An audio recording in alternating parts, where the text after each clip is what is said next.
Oke, hai kawan. Perkenalkan, nama saya Muhammad Arina Rahab dari Teknik Mesin.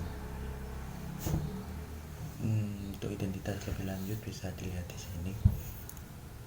Saya membuat video ini tuh berdasarkan tugas dari PKWN kelas 65, yaitu gotong royong melawan wabah COVID-19.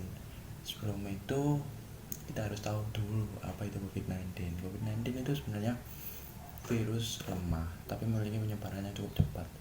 Jadi virus ini tuh lemah, bayangkan ini lemah nih, cuci tangan tuh itu terus mati. Tapi dia memiliki penyebaran yang cukup cepat, hanya dengan sentuhan itu menyebar. Maka dari itu pemerintah memiliki penanggulangan yang pertama yang sudah diterapkan itu social distancing sekitar lama ya, dari April social distancing itu sampai diliburkan universitas barang. Jadi social distancing ini berupaya untuk menekan laju penyebaran COVID-19. Jadi grafiknya itu bisa diharapkan agak melandai, tapi kenyataannya enggak.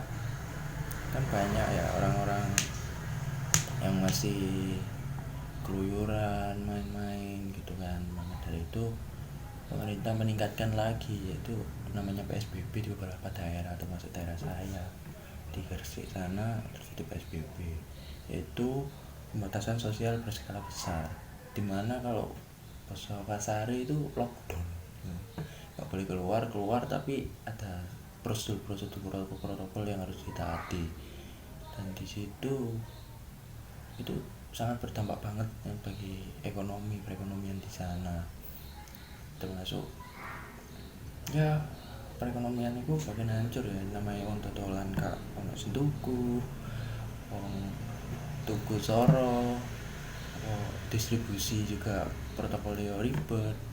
Maka dari itu ya namanya kayak gini tuh ada selalu ada dampaknya.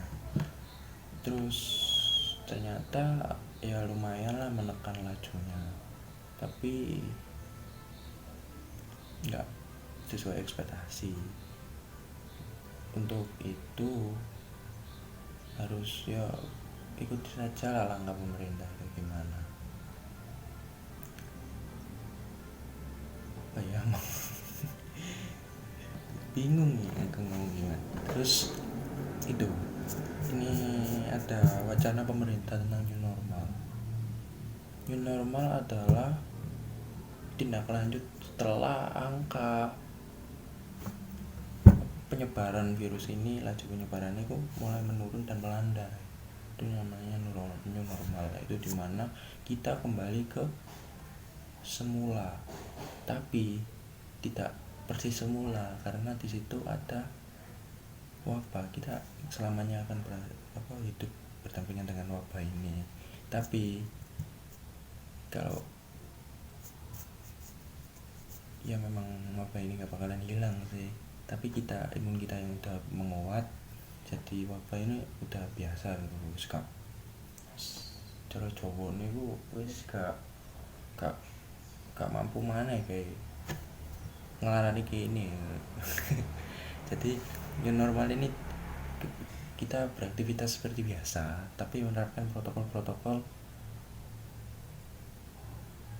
itu sesuai protokol yang dianjurkan oleh pemerintah. Misal menggunakan masker, terus social distancing, ya gak boleh deket-deket gitu, tapi tetap kerja, kuliah, sekolah, jualan gitu, demi menyalakan perekonomian. Tuh kalau udah melandai lo ya, berhubung Indonesia grafiknya kayak gini sampai saat ini ya mau gimana lagi, kita masih harus menunggu grafiknya untuk melandai dulu. Ya dampak dari pandemi ini dari segi ekonomi ya, menurut saya ekonomi ini harus diselamatkan mau nggak mau. Kalau kita terus-terusan lockdown, terus-terusan PSBB, terus itu tuh memang itu demi keselamatan kita. Tapi kan yuk mau gimana lagi, kalau terus-terusan kayak gitu perekonomian kan akan mati. Kalau perekonomian mati terus makan apa kita kan, ya jadi kan sama-sama mati tuh, yang mending kita selamatkan perekonomian kan gitu. Ibaratnya kan ada orang tua atau sama anak, orang tua sama anak ini tuh dalam dua-duanya dalam bahaya, maka kamu bisa menyelamatkan salah satu dari ini. Maka siapa yang kamu selamatkan, orang tua atau anak-anak? Atau anak ya kan. Nah misal kita menyelamatkan orang tua kan ya wis gitu aja hidup ya. Kalau misal kita menyelamatkan anak, berarti kita menyelamatkan masa depan, berarti kita menyelamatkan hari esok gitu kan. Terus Jawa nih meni isu, berarti sing ngarane kuwi ibaratnya kene ku menyelamatkan ekonomi kan.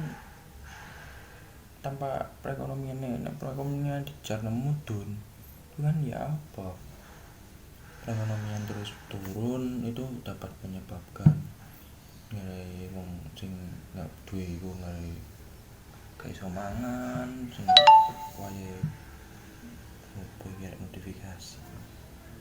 Intinya kita harus menyelamatkan perekonomian ya. Menurutku mana menurut pemerintah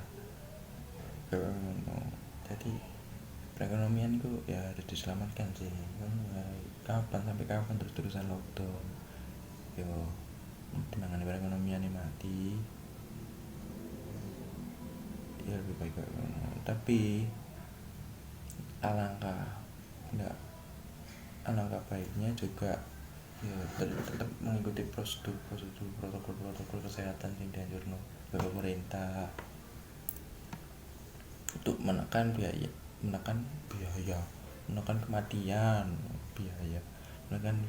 angka kematian ini COVID-19 ini lumayan tinggi di Indonesia, tapi nggak setinggi Korsel, Italia, Amerika. Di Indonesia sih dibilang buruk juga enggak sih sebenarnya, tapi dibanding Asia Tenggara buruk. Tapi cobalah didelok maneh rakyate akan di apa Indonesia kan, rakyat sakmono kematian sakmono kan wajar. Coba bandingno ambek Singapura sing wilayah ambek Jember segedian Jember kan diwara kayak ngono. Jadi udahlah ikuti pemerintah jamaah, dan pemerintah pun ya jangan semena-mena lah buat ngejalanin suatu kebijakan. Tapi perusahaku pemerintah gak berpikirnya gak sekali dua kali loh, berkali-kali. Kasihan Pak Presiden.